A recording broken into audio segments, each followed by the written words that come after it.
নারায়ণগঞ্জের রূপগঞ্জে জনতার হাতে আটক ছাব্বির হোসেন খোকা নামে সাবেক ছাত্রলীগের নেতাকে ছাড়িয়ে নিতে যুবদল নেতার এলো পাতারি গুলিবর্ষণের ঘটনায় গুলিবিদ্ধ হয়ে এক ব্যবসায়ী মারা গেছেন।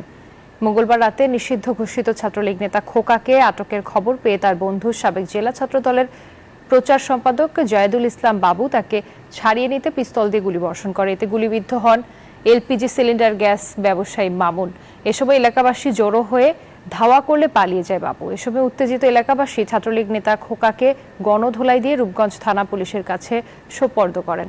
গুলিবিদ্ধ ব্যবসায়ী মামুনকে ঢাকা মেডিকেল কলেজ হাসপাতালে ভর্তি করা হলে চিকিৎসাধীন অবস্থায় রাত 10:30টার দিকে মৃত্যু হয় তার। আমার স্বামী নির্দোষ, আমার স্বামী কোনো রাজনীতি করে না। আমার স্বামী গ্যাসের সিলিন্ডার নিয়ে যেতেছে, এর মধ্যে গুলি কইরা দিছে।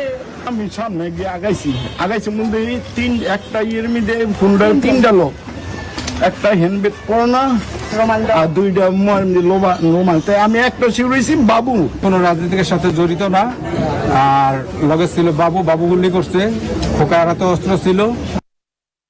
বান্ডেল থাকলে প্রতি সেনমানিতে টাকা বাঁচবে।